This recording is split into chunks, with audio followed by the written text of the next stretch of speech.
মধ্যপ্রাচ্য সংঘাতে ইরানে মার্কিন হামলা নিয়ে এক চাঞ্চল্যকর তথ্য সামনে এসেছে। রয়টার্সের এক প্রতিবেদনে বলা হয়েছে, ইরানের বিরুদ্ধে যুদ্ধে নেমে নিজেদের ক্ষেপণাস্ত্রের মজুদ প্রায় শেষ করে ফেলেছে যুক্তরাষ্ট্র। খবরটি এমন এক সময় আসলো যখন ইরানে বড় হামলার পরিকল্পনা করে পিছিয়ে গিয়েছেন মার্কিন প্রেসিডেন্ট ডোনাল্ড ট্রাম্প। তবে কি সত্যি ফুরিয়ে এসেছে যুক্তরাষ্ট্রের ক্ষেপণাস্ত্র মজুদ? বিস্তারিত ডেস্ক রিপোর্টে। 5 মাসেরও বেশি সময় ধরে চলছে ইরান ও যুক্তরাষ্ট্রের রক্তক্ষয়ী যুদ্ধ। সংঘাতের এই দীর্ঘ সময়ে পেন্টাগন তার ভান্ডারের প্রায় সব শক্তিশালী ক্ষেপণাস্ত্র ব্যবহার করে ফেলেছে বলে দাবি করেছে যুক্তরাজ্য ভিত্তিক আন্তর্জাতিক বার্তা সংস্থা রয়টার্স। সংস্থাটির এই চাঞ্চল্যকর তথ্য এখন বিশ্বজুড়ে আলোচনার কেন্দ্রে রয়েছে। প্রতিবেদনে দাবি করা হয়, মার্কিন বাহিনীর হাতে এখন ভূমি থেকে নিক্ষেপযোগ্য অত্যাধুনিক ক্ষেপণাস্ত্র নেই বললেই চলে। মার্কিন সেনাবাহিনীর সবচেয়ে ভরসার নাম অ্যাটাকমস এবং প্রিসিশন স্ট্রাইক মিসাইল। রয়টার্সের সূত্রগুলো বলছে, এই দুই ধরনের ক্ষেপণাস্ত্রের মজুদ এখন প্রায় শূন্যের কোঠায়। এছাড়া টমাহক মিসাইলের মোট মজুদের অর্ধেকই ইতিমধ্যে খরচ করে ফেলেছে মার্কিন বাহিনী।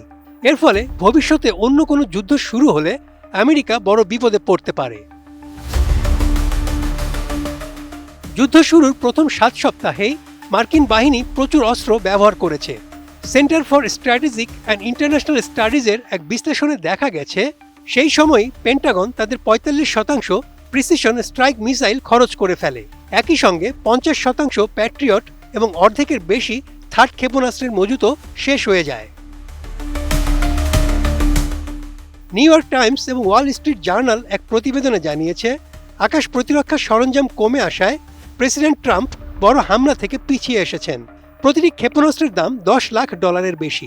রয়টার্স বলছে, ক্ষেপণাস্ত্রের মজুদ কমায় ট্রাম্পকে এখন পাইলটবিহীন যুদ্ধ বিমানের উপর বেশি নির্ভর করতে হতে পারে। এতে ঝুঁকি অনেক বেশি। তবে হোয়াইট হাউস অবশ্য এই সংকটের কথা সরাসরি অস্বীকার করেছে। ট্রাম্প এক বিবৃতিতে জানিয়েছেন, আমেরিকার হাতে বিশ্বের যে কোনো দেশের চেয়ে বেশি গোলাবারুদ রয়েছে। তার দাবি, প্রয়োজনের তুলনায় অনেক বেশি অস্ত্র এখনও মজুত আছে।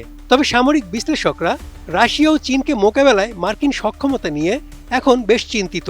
অস্ত্রের মজুদ নিয়ে মার্কিন প্রেসিডেন্ট মিথ্যাচার করেছেন বলেও দাবি করেছেন কেউ কেউ। Desk report, ATN news.